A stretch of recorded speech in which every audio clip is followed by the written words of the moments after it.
Hello students, welcome to Modern Institute of Education. आज हम लोग क्लास 10 का जो नन हिंदी है उसका हम लोग अध्याय 10 को पढ़ने वाले हैं। कितना को पढ़ने वाले हैं सर जी? अध्याय 10 को पढ़ने वाले हैं, क्लास 10 का। ठीक है, जिसका नाम है सर जी, उस चैप्टर का नाम है हम लोग का इसरिया तू ना गई मेरे मन से। इसरिया मतलब जलन, आम भाषा में बोला जाता है।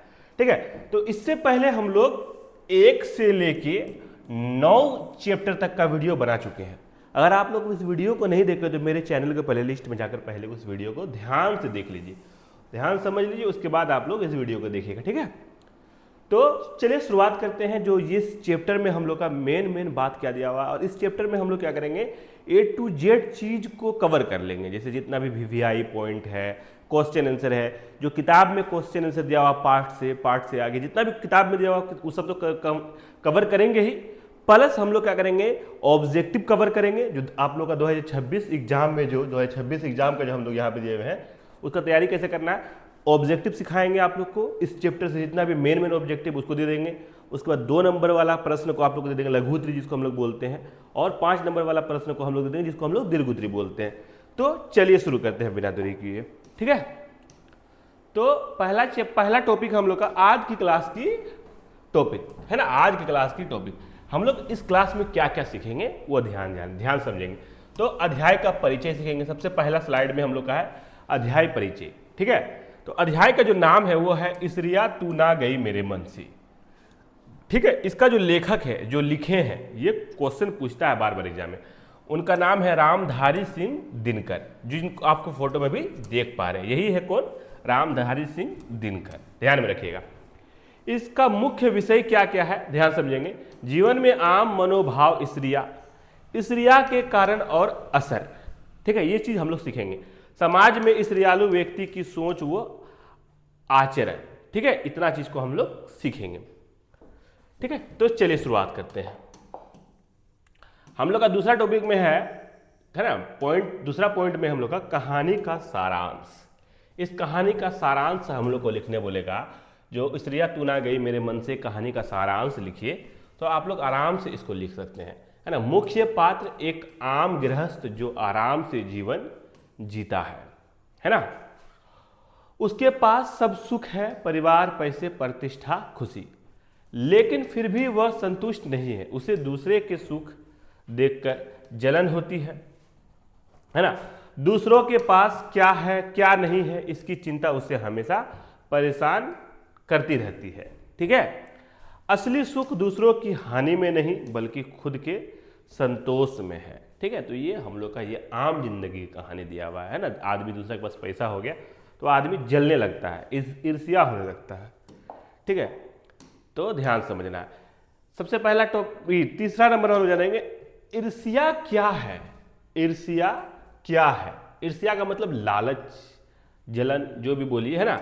तो ईर्ष्या जब हमें दूसरों के पास मिलने वाली चीजें या खुशियां देखकर दुख होता है, उसी को क्या बोलते हैं सर जी? हम लोग ईर्ष्या बोलते हैं। दूसरा को सुख हो रहा है, खुशी हो रहा है, उसको देख के आप जल रहे हैं, तो उसी को क्या बोलते हैं सर जी? ईर्ष्या। यह मन का रोग है जिसे व्यक्ति हमेशा परेशान रहता है। ईर्ष्या हमें खुद की खुशियां भुलाकर केवल दूसरों की खुशियां छीनना चाहती है। ठीक है, तो ईर्ष्या क्या है आप लोग को समझ में आ गया है। अगला आ जाते हैं हम लोग चौथा टॉपिक में, ईर्ष्या के नुकसान, है ना। इसका नुकसान क्या क्या हो सकता है, जलन से आपको क्या क्या नुकसान का फेस करना पड़ता है, ध्यान समझेंगे। दिल का सुकून छीन जाता है ना। आप दूसरा से जलिएगा तो आपका दिल का सुकून छीन जाएगा। संघर्ष और दुख बढ़ता है। दूसरों से प्रतिस्पर्धा, जलन की भावना होता है। खुद के विकास की राह भूल जाना, दूसरा के ही बारे में आप सोचिएगा, उसके पास ये है, उसके पास वो है ना। समाज में गलत दृष्टि, संबंधों में दरार आता है। ठीक है, आगे चलते हैं हम लोग 5वां नंबर में, शिक्षा और समाधान इसका बोल रहा है। इससे हम लोग को क्या शिक्षा मिलता है और क्या समाधान है इसका। तो शिक्षा क्या मिलता है सर जी? संतोष रखो, खुद की खुशियों का आनंद लो। ठीक है, दूसरों की तुलना बंद करें, सकारात्मक सोच अपनाओ। ठीक है, सफलता के लिए मेहनत करो, दूसरों की कद्र करो, हमेशा मिलजुल कर रहो, असली आनंद साझा करने में है। ठीक है, दूसरा का खुशी में ही आपको खुश होइएगा, तभी आपका जिंदगी सुकून से गुजरेगा, है ना। ये आपको फोटो में भी दिख रहा है। चलिए आगे चलते हैं हम लोग पार्ट से क्वेश्चन की तरफ। किसकी तरफ सर जी? पार्ट से क्वेश्चन की तरफ, ठीक है। तो पार्ट से में है, आप लोग कहानी को एक बार बढ़िया से पढ़ लीजिएगा, किताब का कहानी को, है ना। आप लोगों को मेन टॉपिक को बता दिया गया है। उसके बाद पार्ट से हम लोग स्टार्ट करें। वकील साहब सुखी क्यों नहीं है, ठीक है। तो हम लोग उसका आंसर लिखेंगे सर जी, वकील साहब इसलिए सुखी नहीं है क्योंकि उनके पास सब कुछ होते हुए भी वे दूसरों के सुख और संपन्नता देखकर ईर्ष्या करते हैं। वे हमेशा दूसरों से अपनी तुलना करते हैं और भीतर ही भीतर जलते रहते हैं, इसलिए उन्हें सच्चा सुख नहीं मिलता है। तो आपको सच्चा सुख लेने के लिए आपको अपना ही, दूसरा का भी खुशी में खुश रहना होगा और आपके पास जितना है उसमें खुश रहना होगा, ठीक है। आगे चलते हैं हम लोग। अगला टॉपिक है हम लोग का, ईर्ष्या को अनोखा वरदान क्यों कहा गया है। क्या बोला सर जी? ईर्ष्या को अनोखा वरदान क्यों कहा गया है। तो ईर्ष्या को अनोखा वरदान क्यों कहा गया है, उसका आंसर हो जाएगा सर जी हम लोग का यहाँ पे, ईर्ष्या को अनोखा वरदान इसलिए कहा गया है क्योंकि यह मनुष्य को हमेशा असंतोष और बेचैनी में रखती है। मनुष्य के पास जो है उसमें आनंद नहीं लेने देती है, बल्कि हमेशा दूसरों से तुलना कर दुख देती है। यह वरदान इसलिए है कि ईर्ष्या व्यक्ति को लगातार आगे बढ़ने के लिए प्रेरित भी करती है, लेकिन इसका प्रभाव नकारात्मक होता। अगर आप सकारात्मक सोचिएगा तो फिर ठीक है, ठीक है। चलिए अगला देख लेते हैं हम लोग गुरुजी, 3 नंबर, ईर्ष्या को बेटी किसे और क्यों कहा गया है। ईर्ष्या को बेटी किसे और क्यों कहा गया? तो ईर्ष्या को बेटी असंतोष को कहा गया है, क्योंकि जहां असंतोष होता है वहां ईर्ष्या स्वतः पैदा हो जाती है। असंतोष जैसी माता के गर्भ से ही ईर्ष्या का जन्म होता है, इसलिए उसे असंतोष की बेटी कहा गया है, ठीक है। संतुष्टि आपको नहीं होगा, उसी को बोलते हैं ईर्ष्या। 4 नंबर बोल रहा है गुरुजी सब हम लोग को, बोल रहा है ईर्ष्यालु से बचने का क्या क्या उपाय है। आंसर हो जाएगा हम लोग का गुरुजी, ईर्ष्यालु प्रवृत्ति से बचने का सबसे अच्छा उपाय है संतोष रखना, खुद की उपलब्धियां और सुख में प्रसन्न रहना, दूसरों से तुलना छोड़कर अपनी खुशियों का आनंद लेना, सकारात्मक सोच रखना और मेहनत से आगे बढ़ना चाहिए। ये हम लोग का ईर्ष्या से बचने का तरीका है, ठीक है। अगला देख लेते हैं गुरुजी सब हम लोग, 5वां नंबर क्वेश्चन, ठीक है। 5वां नंबर क्वेश्चन क्या कह रहा है सर जी हम लोग को, जो ईर्ष्या का लाभदायक पक्ष क्या हो सकता है, ठीक है। तो उसका आंसर हम लोग बोल देंगे, ईर्ष्या का लाभदायक भी पक्ष हो सकता है, वो क्या हो सकता है, ये बहुत इंपॉर्टेंट है, ठीक है, ध्यान में रखिएगा।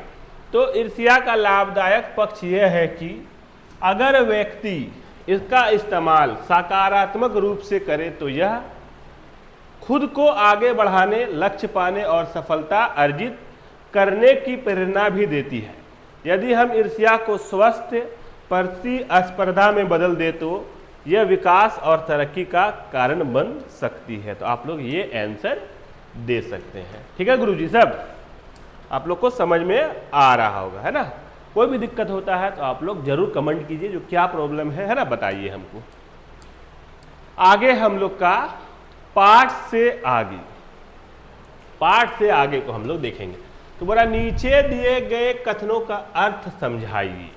वो नंबर बोल रहा है, जो लोग नए मूल्यों का निर्माण करने वाले हैं वे बाजारों में नहीं बसते, वे शोहरत के पास भी नहीं रहते। तो इसका आंसर हो जाएगा, इसका अर्थ है कि जो लोग समाज में नए विचार, नई सोच या उच्च नैतिक मूल्य लाते हैं वे आम भीड़ या लोकप्रियता की चाह में नहीं रहते। उनका काम अमूल्य होता है, पर वे बाजार की भीड़ या प्रसिद्ध से दूर रहते हैं, ठीक है। ये हम लोग का पाठ से आगे का पहला क्वेश्चन था, खत्म हो गया। आ जाते हैं हम लोग पार्ट से आगे का दूसरा क्वेश्चन की तरफ। जो ये हम लोग का को नंबर था सर जी, है ना, को नंबर था ये हम लोग का। अब ये आते हैं हम लोग खो नंबर। खो नंबर में बोल रहा है गुरुजी सब हम लोग को, जो आदमी में जो गुण महान समझे जाते हैं उन्हीं के चलते लोग उससे जलते भी हैं। तो उसका आंसर हो जाएगा हम लोग को, जब किसी व्यक्ति में कोई विशेष महान गुण होता है तो लोग उसकी सराहना तो करते हैं लेकिन ईर्ष्या भी करते हैं। अच्छाई और सफलता से अक्सर दूसरों के मन में जलन पैदा होती है ना। आप तरक्की कीजिएगा तो आपको देख के जलने वाला बहुत है, तो जलने वाला को जलने दीजिए, आप खुद का काम करते रहिए। गो नंबर है, चिंता चिता समान होती है। तो इसका आंसर हो जाएगा, चिंता मनुष्य के मन को वैसे ही जलाती है और दुखी करती है जैसे चिता शरीर को जलाती है।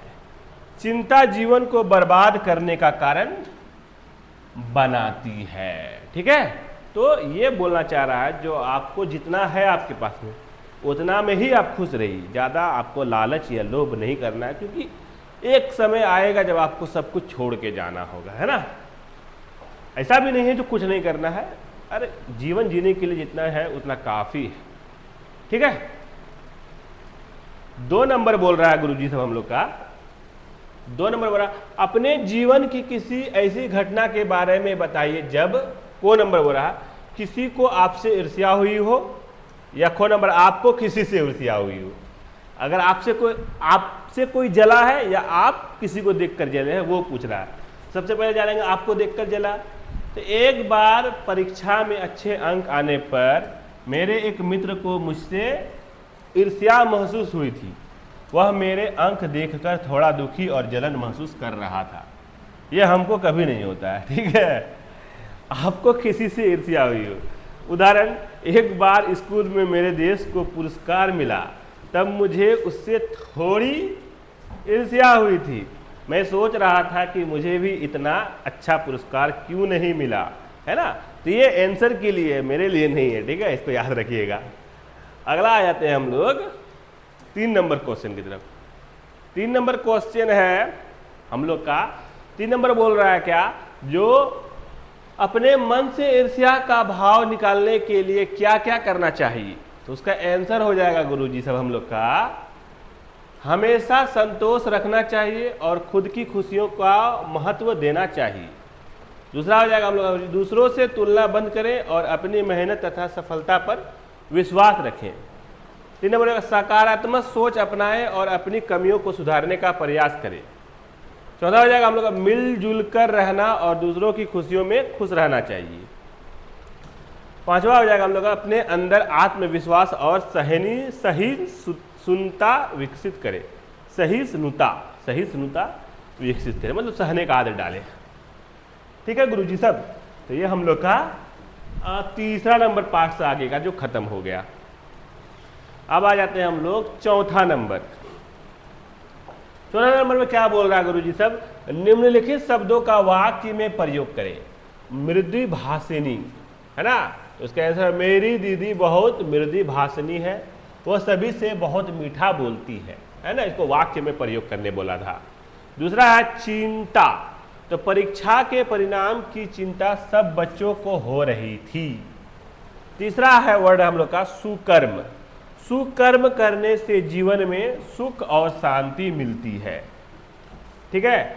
चौथा है बाजार, माँ सब्जी खरीदने के लिए बाजार गई है। 5वां है जिज्ञासा, छात्रों की जिज्ञासा नए विषयों को सीखने के लिए बनी रहती है।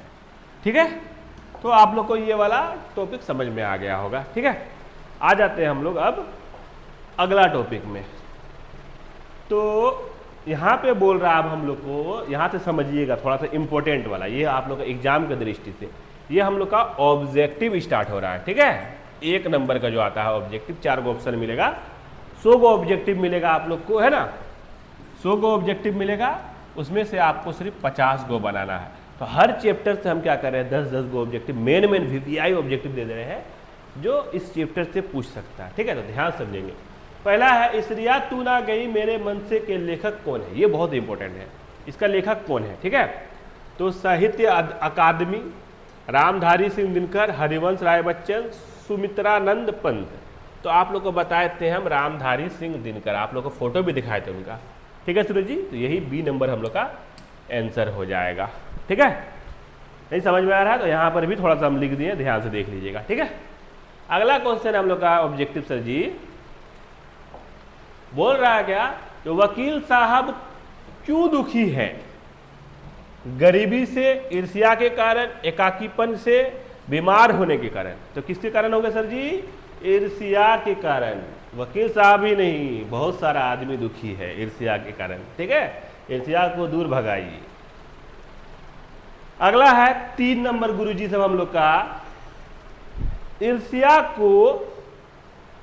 को कवि ने किस रूप में प्रस्तुत किया है? ए नंबर गुस्सा, बी नंबर अनोखा वरदान, सी नंबर खुशी, डी नंबर मित्रता। तो ईर्ष्या को किस कवि ने क्या वरदान दिया है? अनोखा वरदान, बी नंबर। यहाँ पे भी आप लोग को लिख दिए, समझ में नहीं आएगा तो यहाँ से देख लीजिएगा, ठीक है। बी नंबर आंसर इसका। अगला है हम लोग का चौथा ऑब्जेक्टिव। बोल क्या रहा है चौथा ऑब्जेक्टिव गुरुजी सब हम लोग को? बोल रहा है चौथा ऑब्जेक्टिव, ईर्ष्या को बेटी किसे कहा गया है? खुशी को, संतोष को, क्रोध को, शांति को। तो किसको कहा गया है गुरुजी सब हम लोग का? संतोष को कहा गया है। किसको कहा गया है गुरुजी सब? संतोष को, बी नंबर, ठीक है। बी नंबर को कहा गया है, याद रखिएगा, ठीक है। तो उम्मीद है आप लोग को पूरा बेहतरीन से समझ में आ रहा है। 5वां ऑब्जेक्टिव आ जाते हैं हम लोग इस चैप्टर का। बोल क्या रहा है 5वां ऑब्जेक्टिव गुरुजी सब हम लोग को, ईर्ष्या से बचाव का सर्वोत्तम उपाय क्या है? ए नंबर संघर्ष, बी नंबर संतोष, सी नंबर निंदा, डी नंबर क्रोध। तो हम लोग का आंसर क्या हो जाएगा सर जी? बी नंबर संतोष। संतोष से आप रहिए, आप लोग को ईर्ष्या कभी नहीं होगा। तो बी नंबर हो जाएगा आंसर इसका, ठीक है। अब आ जाते हैं हम लोग 6 नंबर। 6 नंबर में बोल रहा है क्या हम लोग को गुरुजी साहब, जो वकील साहब का क्या मनोभाव है? प्रेम, ईर्ष्या, घृणा, चिंता। तो क्या मनोभाव है सर जी? ईर्ष्या, ठीक है, बी नंबर। अगला है हम लोग का 7 नंबर ऑब्जेक्टिव।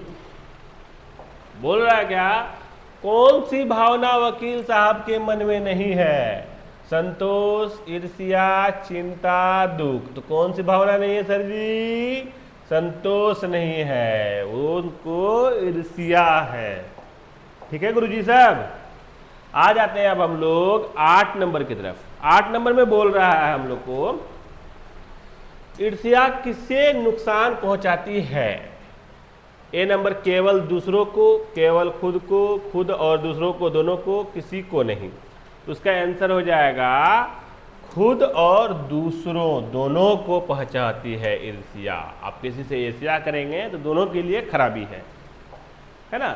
दूसरा के ही खुशी में खुश रहना जीवन है। 9 नंबर है हम लोग का गुरुजी साहब। 9 नंबर बोल रहा है हम लोग को, ईर्ष्या की जड़ क्या है?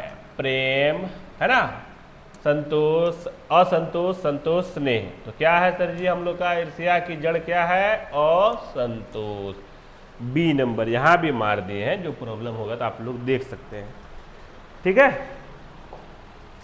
आ जाते हैं हम लोग अगला क्वेश्चन की तरफ। अगला क्वेश्चन कह रहा हम लोग को 10 नंबर, ईर्ष्या के लाभदायक पक्ष क्या हो सकते हैं? ठीक है, प्रतिस्पर्धा और प्रगति, द्वेष, क्रोध, हिंसा। तो आंसर क्या हो सकता है हम लोग का? ए नंबर, प्रतिस्पर्धा और प्रगति। तो यहाँ पे हम लोग क्या किए, 10 गो ऑब्जेक्टिव खत्म कर दिए। अब 10 गो हम लोग क्या किए, 2 नंबर वाला VVI क्वेश्चन को हम लोग लगा रहे हैं। ध्यान से समझिएगा, बहुत इंपॉर्टेंट है ना। क्या है, 10 प्रश्न 2 अंक के लिए जो VVI क्वेश्चन है। तो पहला क्वेश्चन है, वकील साहब दुखी क्यों है? तो क्यों दुखी थे सर जी? ईर्ष्या के कारण। 2 नंबर बोल रहा है, ईर्ष्या को अनोखा वरदान क्यों कहा गया है? तो यह व्यक्ति को आगे बढ़ने की प्रेरणा देती है। 3 नंबर बोल रहा है, ईर्ष्या को बेटी क्यों कहा गया? तो क्योंकि यह असंतोष से जन्म लेती है। 4 नंबर बोला ईर्ष्या से बचने के लिए क्या क्या करना चाहिए, तो संतोष रखना चाहिए। 5 नंबर ईर्ष्या व्यक्ति को क्या नहीं देखने देती है, तो अपनी खुशियों को देखने नहीं देती है ईर्ष्या। ठीक है गुरुजी साहब, आ जाते हैं हम लोग 6 नंबर। ठीक है 6 नंबर आ जाते हैं। 6 नंबर बोल रहा है हम लोग को ईर्ष्या का नकारात्मक प्रभाव क्या है। आंसर है मन को दुखी और बेचैन बनाना। 7 नंबर बोला वकील साहब किस भावना से पीड़ित है, तो ईर्ष्या से पीड़ित है। ईर्ष्या किस भावना से उत्पन्न होती है, तो असंतोष से उत्पन्न होती है। आप लोग लिख सकते हैं वकील साहब ईर्ष्या से पीड़ित है, इस तरह लिखिएगा तो अच्छा से नंबर आपको मिल जाएगा। ईर्ष्या किस भावना से उत्पन्न होती है, तो ईर्ष्या है ना, ईर्ष्या असंतोष से उत्पन्न होती है, इस तरह लिखिएगा, है ना। ईर्ष्या व्यक्ति को कैसे प्रभावित करती है, तो वह दूसरों की तुलना करते हैं और दुखी रहता है। ठीक है 10 नंबर है ईर्ष्या का लाभदायक पक्ष क्या हो सकता है, तो स्वस्थ प्रतिस्पर्धा। आ जाते हैं हम लोग अब दीर्घ उत्तरी, मतलब 5 नंबर वाला क्वेश्चन की तरफ, जो एग्जाम में आप लोग को दीर्घ उत्तरी के रूप में जाना जाता है, 5 अंक मिलता है। तो इस चैप्टर से जितना भी 5 नंबर वाला क्वेश्चन है उसको देख लेते हैं। ईर्ष्या तू ना गई मेरे मन से कविता का सारांश लिखिए। एक बार बताएं, फिर एक बार और बता देते हैं। यह कविता ईर्ष्या के भाव और उसके प्रभावों को दर्शाती है। यह बताती है कि ईर्ष्या मनुष्य को कैसे दुखी, बेचैन और असंतुष्ट बनाती है। संतोष और सकारात्मक सोच से ही ईर्ष्या को मात दी जा सकती है। ठीक है गुरुजी सब, आ जाते हैं हम लोग अब यहाँ पे वकील साहब का दुख किस वजह से है। क्या बोल रहा है, वकील साहब का दुख किस वजह से है, तो आंसर हो जाएगा वह दूसरों की खुशियों को देखकर ईर्ष्या करते हैं। 3 नंबर बोल रहा है ईर्ष्या को अनोखा वरदान क्यों कहा गया है, तो इसका आंसर हो जाएगा क्योंकि यह व्यक्ति को सुधार और प्रगति करने की प्रेरणा भी देती है, लेकिन अतिवृद्धि हानिकारक होती है। ठीक है अब आ जाते हैं हम लोग 4 नंबर क्वेश्चन की तरफ, 4 नंबर और 5 नंबर क्वेश्चन की तरफ। ठीक है तो 4 नंबर बोला ईर्ष्या के नकारात्मक प्रभाव क्या है, तो आंसर हो जाएगा यह मनुष्य को दुखी करती है, रिश्तों में दरार करती है और मन की शांति छीन लेती है। 5 नंबर बोला ईर्ष्या से बचने के उपाय बताइए। क्या बोला है, ईर्ष्या से बचने के उपाय बताइए। आंसर होगा संतोष रखना, दूसरों से तुलना ना करना, सकारात्मक सोच अपनाना और मेहनत से आगे बढ़ना। ये हम लोग का ईर्ष्या के जितना भी क्वेश्चन आंसर 5 नंबर या 2 नंबर या ऑब्जेक्टिव पार्ट से टोटल को हम लोग A to Z चीज को कवर कर दिए। इससे आगे एग्जाम में कुछ नहीं देगा। ठीक है तो आप लोग को कोई भी प्रॉब्लम होता है, कोई भी दिक्कत होता है, तो आप लोग हम लोग को बता सकते हैं, कमेंट कर सकते हैं ना। कोई भी प्रॉब्लम होता है कमेंट कीजिए, सर हमको समझ में नहीं आ रहा है, या कोई भी प्रॉब्लम हो रहा है तो बताइए, है ना। इसके बाद वाला चैप्टर हम लोग बहुत जल्द लाने वाले हैं, तो तब तक के लिए बने रहिए, मेहनत करते रहिए, है ना, और मन लगा के पढ़िए, मन लगा के तैयारी कीजिए। एग्जाम में आपको 100 में 100 नंबर लाना। तो मिलते हैं बहुत जल्द आप सभी से, तब तक के लिए धन्यवाद।